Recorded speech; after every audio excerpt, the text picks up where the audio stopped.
Hi guys, it's Megan and welcome back to my channel. So today I'm going to be doing a revision tips kind of video. So if you want to see more in-depth study with me, then comment here. Keeps there we go.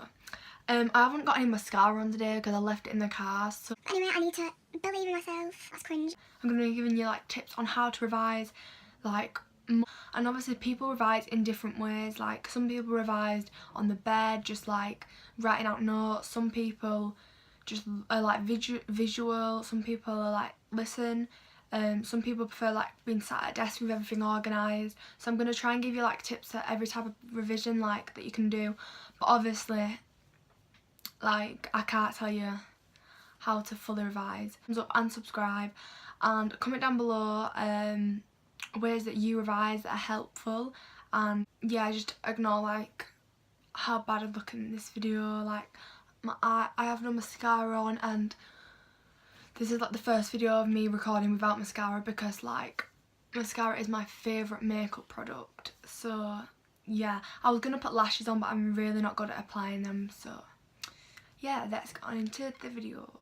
So the first way is flashcards. So obviously you've probably heard of flashcards.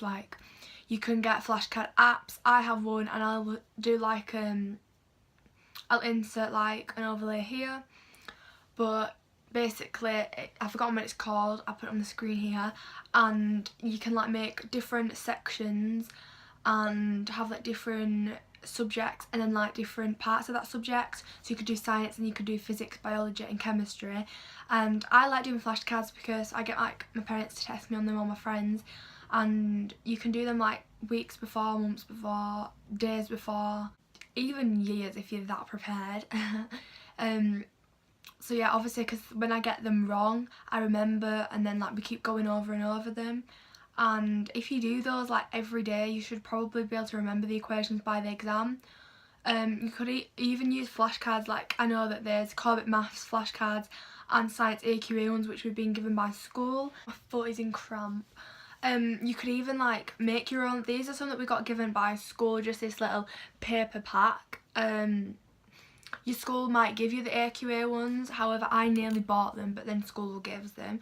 So for example, so here would be cell, and then you'd match up the definition. I've not matched them up yet, so when you match them up then you can revise off of them, and I feel that's a good way because you're not just staring at them, you're also matching them up and you've got to read them. The second way you can revise is memory walls, or just you put your notes on a wall and you look at them every day. It's obviously not going to work if you just have it up there and then when you walk past you glance and see a one word. I've started making one, and to be honest I've looked at it twice since putting it up, so that's probably not going to work for me.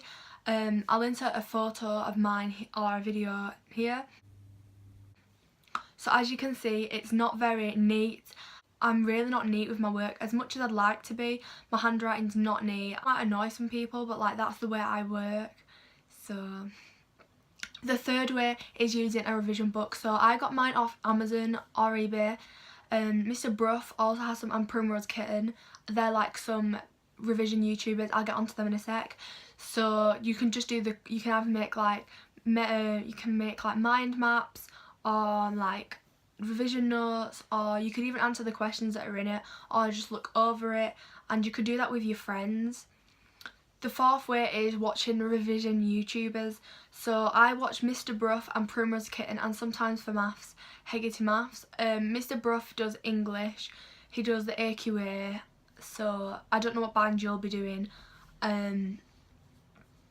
but his videos are still useful, because you're still doing the same text, and you still got to do the persuasive writing and stuff in English language. Primrose Kitten does science videos. She does these really good videos that are the whole of AQA biology in an hour, and she does different exam boards, and then there's breaks throughout the video. So I think those videos are quite helpful because you're watching it, you're listening to it, you're seeing diagrams, but you can also make notes. So I usually make literally 10 pages of notes watching those videos. And I watch those every time I know I'll have some mocks coming up. When I watch, oh, these lights. When I watch Mr. Brough, I like to make comparisons of the poems, and I also like to make notes on how I can structure my answers. Also I do like mind maps and like character guides for like from Inspector Calls. That's the text that I'm doing. And then Peggotty Maths, if there's like a subject, if there's like a topic in maths that I don't understand, I can watch that. The fifth way is teaching your friends. My teacher told me about this. So you can like learn more about well, not learn more, but you can like remember it by teaching it to other people. So like you can almost like prepare what you're gonna say and then teach it to other people, because you're gonna have to explain it so it's easier to remember. I'm gonna try doing that. Do something that's like that they're not gonna understand, and choose something that you do understand, because if you learn that subject, if you learn that topic well, then you can apply that well in your assessment and you can get good marks on it. So like, say there's like a topic in maths that I really don't understand at all, and I've revised it and I've asked for extra help and I still don't understand it, I'd move on to a subject that I do know and get that solid, so that I can get lots of marks on that question, and that makes up for kind of not knowing the other section, because yeah. The sixth thing is going back to basics. So in like maths, say, there is all these like trigonometry, SOHCAHTOA, bearings, all stuff like that. They're just topics I'm thinking of, but you might not go back to the like simple stuff like factorising equations, adding fractions, stuff like that, because I feel like sometimes you might get a little confused. My school's got good for doing stuff like this, like we do like little sheets with like easy topics on. The seventh thing is to know your equations. So obviously people work in different ways learning equations. For me, like I said, it's flashcards, or like or acronyms is a good one for me. Like for example, last year in science, I think it was last year, I made up elephants patrol trees, which is energy equals power times time, and I also made up Veronica is rude for potential difference is current times resistance. Sorry, I just got a call. Oh, the lighting, whoa. So I don't know, I literally can't remember what I was just talking about then. I don't know how I think I'm going to remember like, all these equations and stuff. Equations, there we go. So, yeah, acronyms. My teacher came up with some acronyms. We have math and acid reacts to form salt and hydrogen. I think that's right.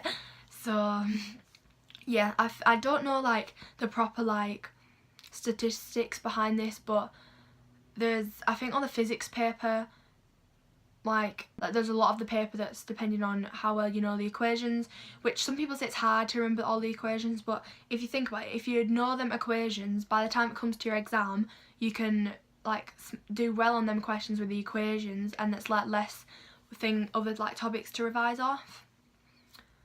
I think we're on the eighth thing now.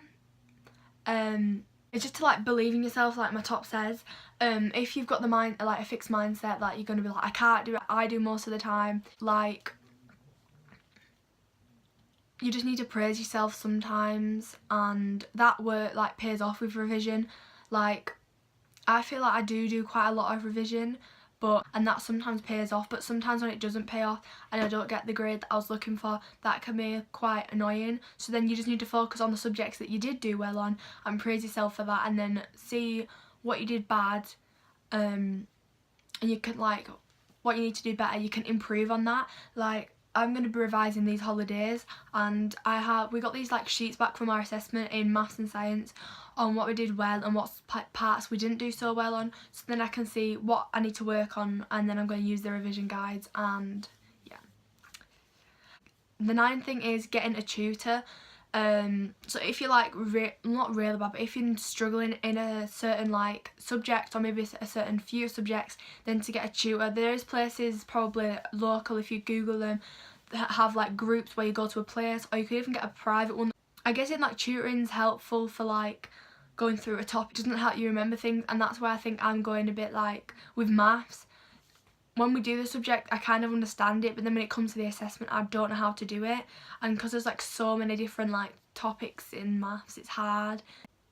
The 10th thing is being organised and making like a revision timetable.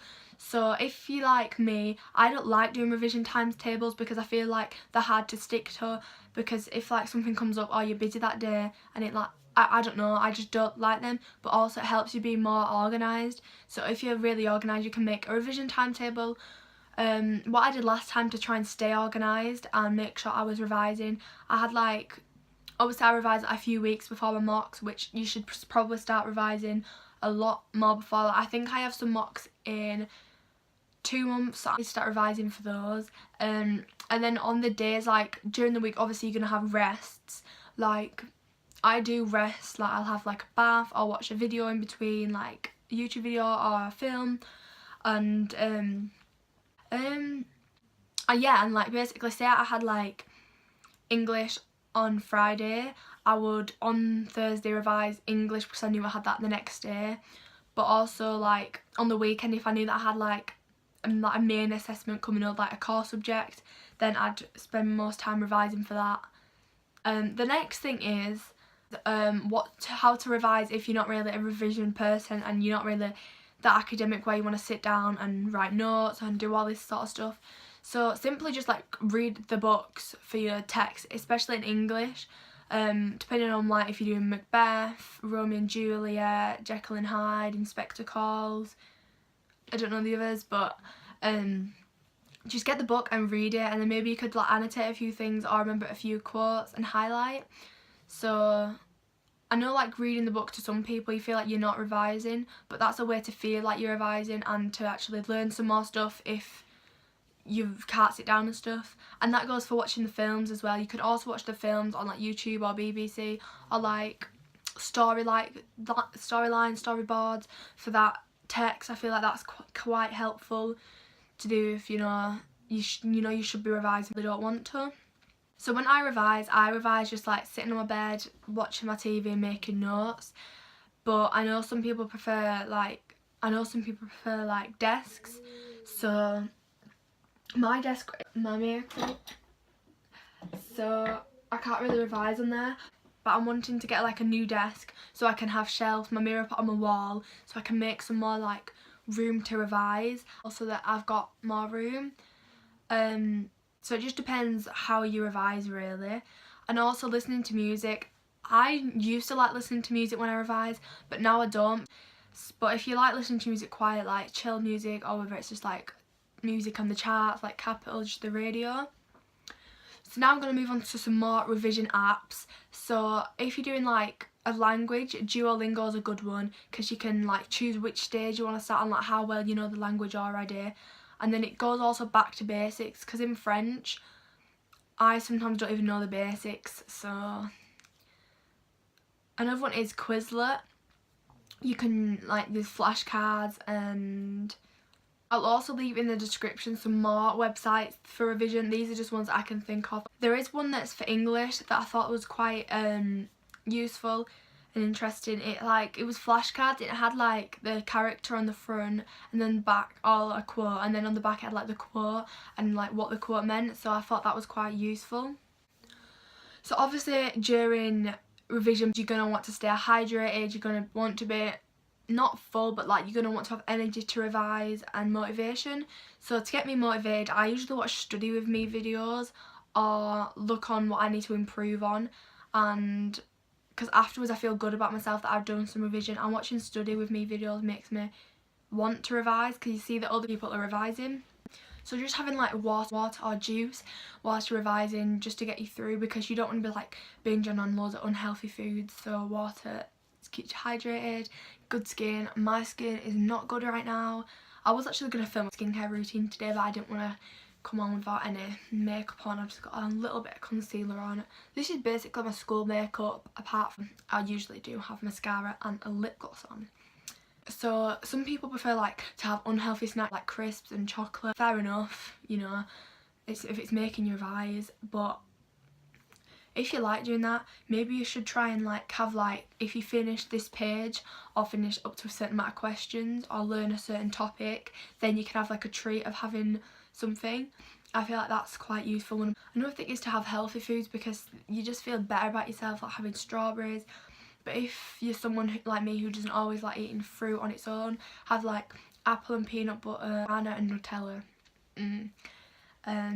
chocolate chip strawberries. And also during revision, kind of, obviously if you need to use your phone for things, but, and also you don't want to get distracted by like your friends messaging you or something. TV, if I'm like watching YouTube revision videos and then like I see a video pop up by like Saffron Barker or something, I click on that video and tend to watch. It was during exams. In one of my exams I was like, no, I can't do this, never gonna do it, like in the exam I'm just gonna have to leave it blank. But I actually tried and actually somehow got marks on it. Like I did okay on that question. So just attempt it. Like obviously teachers are going to tell you this. Oh, there's also another tip.